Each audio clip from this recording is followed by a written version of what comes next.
And this is sort of a plantational town. That's where this town is. I don't know. I stayed here a long time, then I come back here.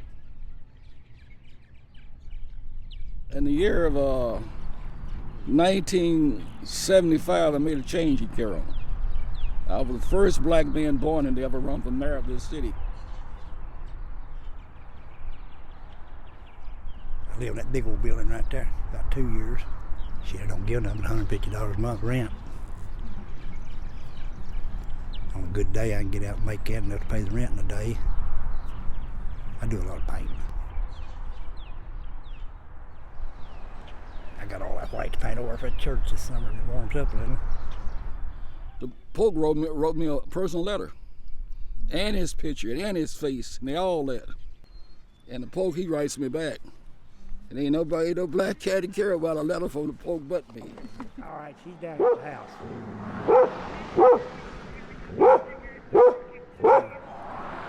He sleeps right there beside me, right beside the bed. He hears a stick break, he jumps up and starts growling. Somebody's always getting robbed around here. I told her she don't need to walk on these back streets at night, does she? You can't back up what you're saying, you ain't nothing. Let's see. July 1969.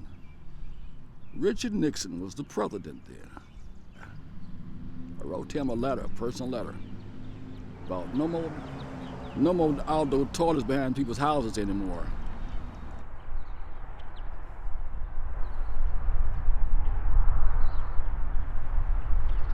They be knowing the truth, but they don't want to accept the truth because it'll interfere with their system and it'll also interfere with their plans.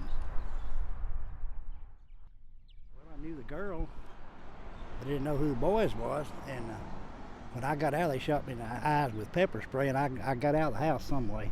And I run out here in the road, and I was bleeding. I didn't have no shirt on, just had a shoe, and just had my pants on. And I got out here in the road and bleeding, and I fell out there. I bled so much. Had 4 or 5 big cuts across the top of my head, you know, where they beat me with them ball bats. And I run out here, and somebody called the cops.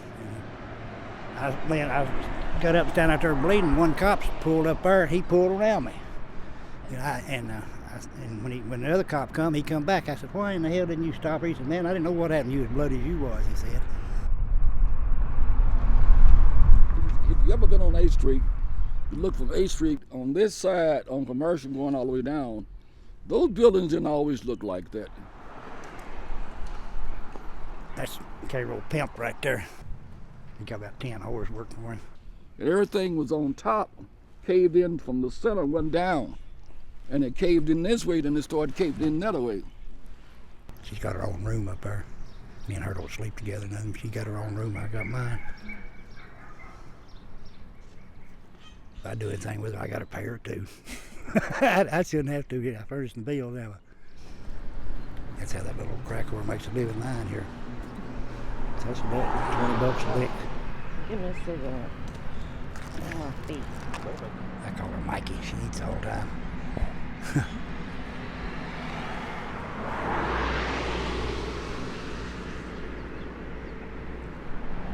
I want to get married.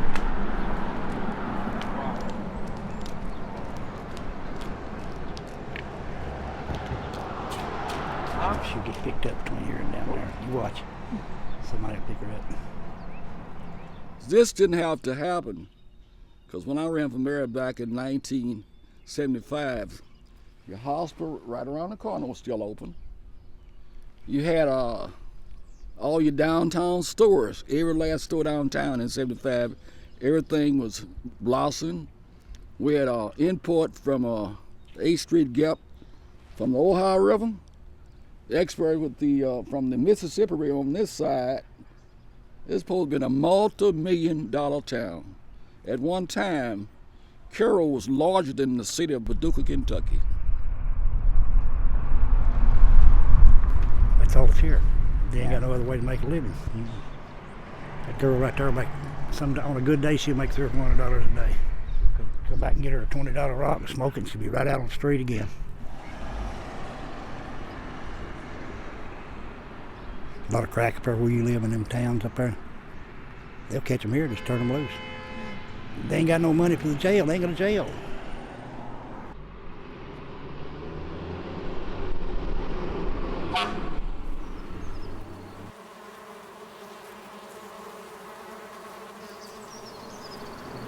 They was locking everybody up and keeping them in another jail, and they owed them $80,000 in another county, and they had to get them out of there because he wouldn't pay it.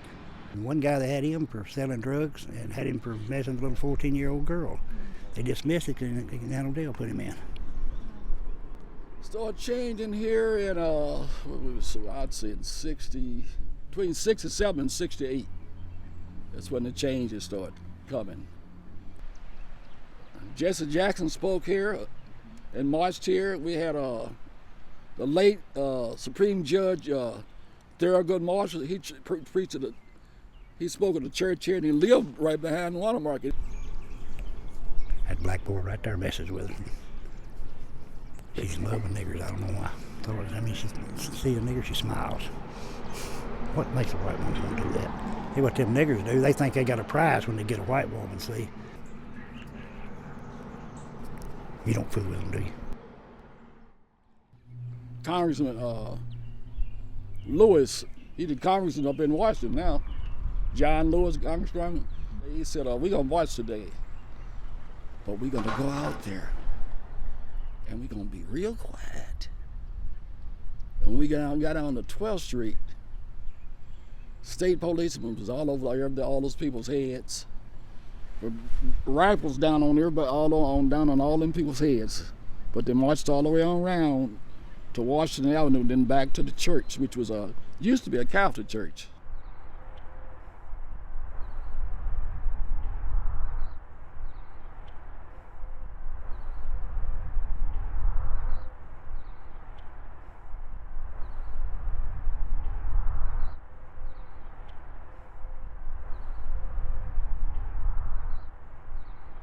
This is last winter, or this winter one. They'd burn a house or two every night. They'd burn them here. Burnt 7 one week. Just old junk houses. Kept them firefighters busy. The old structures, the storms, the winters and everything, caught all them buildings that cave in on top. The marching didn't do it. Time. I said, what did old crippled man say? He should have retired and just sat down somewhere like he's doing right now. But it's a feeling in me that won't let me stop. It keeps me growing.